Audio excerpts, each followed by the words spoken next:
Police स्टेशनच्या हद्दीमधली सदरची घटना आहे. एका 4 वर्ष मुलीचा अपहरण करून त्या ठिकाणी त्याची हत्या करण्यात आलेली होती आणि तो गुन्हा आता पळसवाडी पोलीस स्टेशनने आता उघडकीस आणलेला आहे.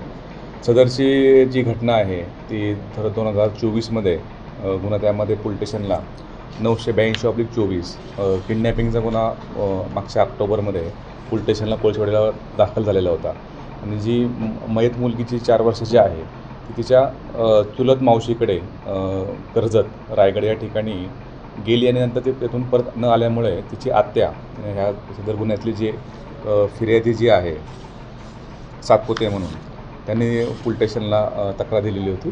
त्या संदर्भाने पोलीस स्टेशन गुन्हा दाखल करण्यात आलेला होता आणि त्या किडनॅपिंगच्या केसमध्ये मागच्या 7-8 महिन्यापासून त्या ठिकाणी तपास सुरू होता. नंतर पोलीस स्टेशनच्या तपास करत असताना तपास पथकाचे आपले सिनियर PI जे हेमंत गुरव आहेत त्यांच्या असं लक्षात आलं की त्या ठिकाणी ते जे दोघं घेऊन गेलेले आहेत आता ह्या दोन्ही याच्यातले आरोपी जे आहेत त्यामध्ये प्रथमेश कांबरी आहे आणि त्याची बायको अर्पणा कांबरी. त्यांचं लोकेशन त्या ठिकाणी मागच्या 8-9 महिन्यापासून ट्रेस होत नव्हतं. ते भिवपुरी, कर्जत, नेरळ या वेगवेगळ्या ठिकाणी ते मोबाईल बंद करून आणि वेगवेगळ्या ठिकाणी ते राहत असल्याचं दिसून येत होतं. मागच्या आठवड्यामध्ये आपल्याला टीप मिळाली की त्या ठिकाणी ते येणार आहेत. त्या अनुषंगाने आपली टीम त्या ठिकाणी गेली आणि त्या दोन्ही आरोपींना त्या ठिकाणी ताब्यात घेण्यात आलं. नंतर त्या मुलीच्या बाबतची विचारपूस करण्यात आली की मुलगी ज्यावेळेस मागच्या ऑगस्टमध्ये ते घेऊन गेले होते त्यानंतर ती पुन्हा परत आलेली नव्हती. नंतर त्यांच्या इंटरव्ह्यूमधून लक्षात आलं की मागच्या वर्षी सप्टेंबरमध्ये सदर मुलीला तिच्या वागण्यावरून किंवा तिच्या याच्यावरून त्या त्रासाला कंटाळून त्याचा जो नवरा आणि त्या बायकोने प्रथमेश कांबरी आणि अर्पणा कांबरी तिला मारहाण केली आणि त्या मारहाणीमध्ये तिचा मृत्यू त्यामध्ये झालेला होता आणि तिचं जे प्रेत आहे ते प्रेत नेरळच्या एका ठिकाणी त्यांनी याची विल्हेवाट लावली. अशा प्रकारची माहिती मिळाल्यानंतर त्याच्यामध्ये सदर गुन्ह्यामध्ये कलम वाढ करून 103 BNS 103 प्रमाणे त्यामध्ये वाढ करण्यात आली. सदर त्या दोन्ही आरोपींना त्यामध्ये आता अटक करण्यात आलेलं आहे आणि त्यांना कोर्टासमोर हजर केला असता कोर्टाने त्यामध्ये 7 दिवसाची पोलीस रिमांड त्या ठिकाणी दिलेली आहे.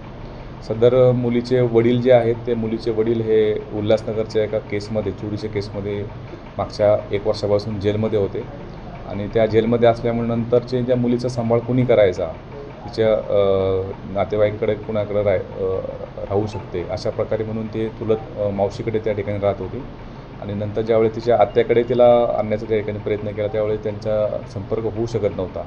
अशा घटनेवरून तिच्या आत्या जी आहे ज्योती सातपुते यांनी आपल्याकडे तक्रार दिली होती मिसिंगची. त्यामुळे आपण किडनॅपिंगचा गुन्हा दाखल केला होता आणि हा तिच्या मागच्या 7 ते 8 महिन्यापासून त्यामध्ये तपास सुरू असताना आपल्याला आता हा सदरचा त्या जी 4 वर्षाची मुलगी आहे तिची हत्या करण्यात आल्याचा असा प्रकारचा आपला हा गुन्हा नोंद केलेला आहे. दोन्ही आरोपीला आपण अटक केलेली आहे आणि दोन्ही आरोपी आपले आता पोलीस रिमांडमध्ये आहेत.